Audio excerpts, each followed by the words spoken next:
What's going on, guys? My name's Furlong, and if you don't know who I am, I like to run, I like to drone,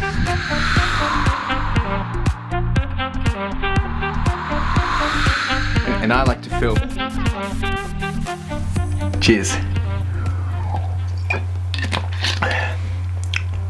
What's going on, guys? Alright, I'm here to talk to you about April running summary, and it's been an interesting month. It was there was a lot in there. I did a lot of things, but I think it's been a month about takeaways. Let's get into it.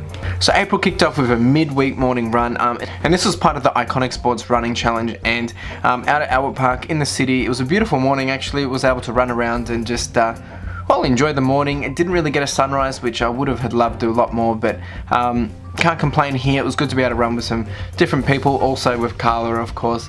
So in this case we did 5k, averaging 5:51, so pretty simple, pretty solid run. Run number 2, so this was the pre-race run for my upcoming Run for the Kids 12.8k. So I always do a pre-race jitters run just to, you know, give a shakedown, just keep things, you know, moving and grooving. And look, I wasn't actually nervous. I hadn't felt like I had really prepared for it, but I didn't feel like I needed to prepare for it.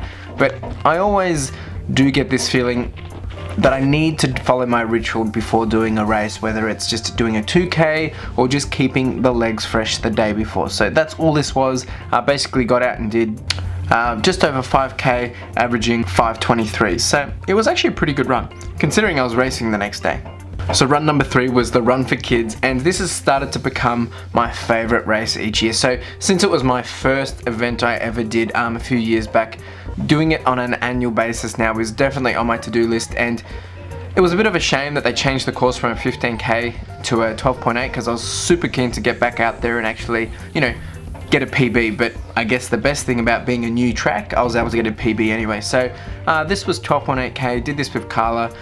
We did it at an average pace of 5:44, and I was actually aiming for a 5:45 pace, so we did really well there. Carla even got a 10k PB on this one. So great day, awesome weather, absolutely spectacular event. We got to have some nice food afterwards as part of our work, so that was great. Run number 4, and this is where things got interesting for the entire month. After doing the 12.8k, the Run for Kids, this was basically just getting out and enjoying that runner's high. I always find that when I get a runner's high, I'm able to get out there, smash out some, you know, really good speeds, smash out some things that I usually wouldn't do, and it's probably just because you're still taking it all in and you've enjoyed yourself, so you want to get out and celebrate. And as a runner, the best way to do that is to get out and run. So basically got out and did just 5k, averaging 5:05. Now the key thing here was I felt strong. I felt that I was running really well, actually, that I hadn't ran this good in a long time. And you would have seen a couple of my videos. Between this run and a few of the other runs I'm about to go through, I was actually playing with my heart rate, playing with my strength, and playing with, I guess, my stamina. And after doing that Run for Kids, it gave me a bit of a, I guess, a bit of a boost, and a bit of a a boost to my mental capacity as well, of just feel good. And I just wanted to get out and prove to myself that yeah, I'm doing well. So following on from this, run number 5 was basically when I got out and continued to test and really see what I could do with my heart rate in terms of thresholds, and, you know, managing my pace and keeping that heart rate at a certain level. And I've got a whole video about that, you can check it out. And it was a very interesting run. I was able to learn quite a lot about this, and this is where all the takeaways start to come together. As I learned a lot from this, and I was able to take it into my next run after this. But this run was just another 5k, averaging 5:03, so it was a pretty good run. I was very happy with this, and after playing with the heart rate, it started to get me thinking, well, what else can I do? So the next run, which was run number 6, I was actually able to take this a step further. And this time I was focusing on bringing my heart rate down lower while seeing how far I could push myself in terms of a speed. And it was very interesting to see on the results, and you can check out the video for yourself. But in this case, I did another 5k, averaging 5:32. So not as fast as the last two, but there's some reasons behind that. I was, you know, wasn't focusing on speed. I was actually focusing on keeping the heart rate down, as going as fast as possible without going past some of these different zones in the heart rate. So I think it was definitely some new learnings and some new takeaways, and I'll be keen to see how I can bring this into my training for the marathon coming up. Run number 7. Now, you know, it happens to everyone. This run, it was just a struggle. It was a tough run. It was oddly, it didn't feel right. It didn't go well. I mean, look, I got out and still did pretty well. I mean, I'm not going to complain, but sometimes you just don't feel it, and even though you might get a good speed or you get a pretty good pace, to other people it's looking pretty good. To me, it just wasn't a good run. So in this case I did another 5k, averaging 5:19, so I was actually still up there with a pretty consistent pace, but nah, I just didn't feel it. And it might have been because maybe I hadn't hydrated the day before, or I don't know, it just was not a good run. Run number 8, and this was an awesome run because it was the kickoff for my holidays. Yes, I took some time off from work, and the first thing I wanted to do was just get out and run, and that's what I did. I just wanted to get out, enjoy it, and there's nothing better than getting out and running and knowing you don't have to come back and do some work, or you don't have to come back and do this.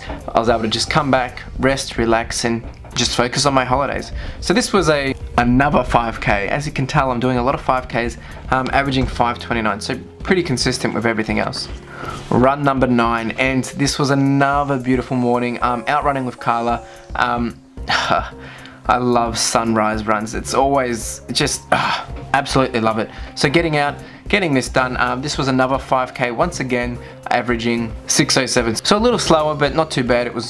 Carla always keeps me honest with the slow runs, and it's always fun to be able to get out and just have that fun as well.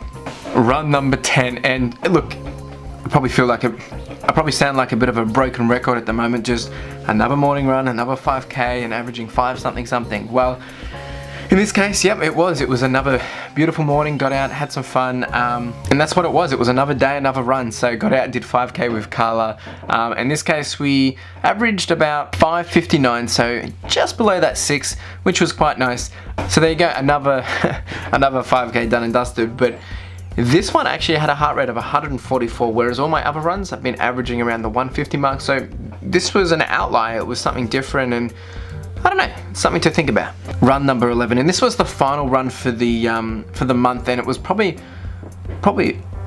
a big part of the month, which I've been able to take away, learn a lot, and really just start to think about what's going to be happening for the rest of the year. So basically we did a 21k just for the fun of it. We were away in Dramana, and I wanted to do a long run, been wanting to do one for a while, and I said, hey, let's take the day off, let's have some fun. Let's go do a 21k or a half marathon, just for fun. Now, if you'd asked me this a year ago, I would have said, mate, you're dreaming. But, you know, in doing so, it's been great to be able to reflect on this. Let me just tell you the speed and the pace on this one. So this one was 21 kilometers, actually 21.2, and we did a 6:30 pace, so it was actually pretty good. I was actually quite surprised, hadn't done it for a while, and it was a struggle at the end there, but we got through it. And talking about this, it's helped me understand, and it's a good way to wrap up the entire month, that, you know, just how far I've come, not this year in general, but just in the entirety of my running. I mean, think about a year ago, I was training for my first half marathon, and, you know, I did that well, and since doing that half marathon, I've done 1, 2, 3, 4, 5, 6, 7. I've now done 7 half marathons, including my first one.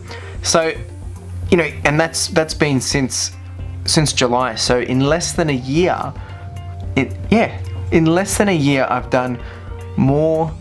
Wow.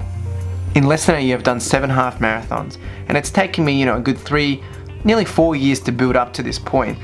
And now I'm thinking that, well, it's taken me that long to do this, and then I've been able to turn around 7 within such a short amount of time, and now I'm going for my marathon. So it just goes to show that, you know, as you start to put yourself into new areas, as you start to stretch yourself, as you start to grow, as you start to really challenge who you are and what you're capable of, you're going to get there quite quickly if you put your mind to it and you're willing to put in the time. I'm super scared of the marathon, but I'm super excited as well, because I know it's going to grow me, it's going to push me to new limits, and once I've done it, I've got a new mindset, and I'll be able to go forward and hopefully bounce from that onto bigger and greater things. So that's basically the wrap of April. I mean, look, I think I've pretty much summarized it there. It was all about learning, understanding. I had a few takeaways there in terms of, you know, what's my heart rate doing, what's the thresholds doing, and doing that half marathon has made me start to think, well, I'm doing this for fun now, and I'm going to be starting all my training coming up soon, so I may get used to it. But at the same time, it's just given me that mental boost to say that, hey, I've still got it, I'm going towards bigger things, and it's going to be a journey, but I think it's going to be an exciting one. So April was 11 runs, did a total of 79.93 kilometers, just missed that 80 mark, and did an average pace of 5:38. So pretty consistent with the other months as well. Maybe not my fastest, but that's fine. Not too fussed about the speed at this point in time, but look, all in all, it was a really good month. Yeah, I'm super stoked of, I mean, look, I might not come across as super happy, but reflecting back on it, and that's the whole point of this, is to look back and see how far you've come. And I think I mentioned it in the previous episodes of my monthly summaries as well, like, you think things aren't going as planned, but then when you actually stop to smell the roses or actually look back and think about it, you've actually come quite a fair way. And sometimes we forget that, and I think it's important that you stop, think about it, understand it, address it, and, you know, use it to, you know, bounce you to bigger and greater things. And look, we're in April, well, actually we're in May technically, and I'll be kicking off my marathon training in June, so not long now. Stick around, make sure you check out my other videos, check out some of the things I've been doing for April, and in the meantime, make sure you like, subscribe, comment, do the whole shebang, and hustle.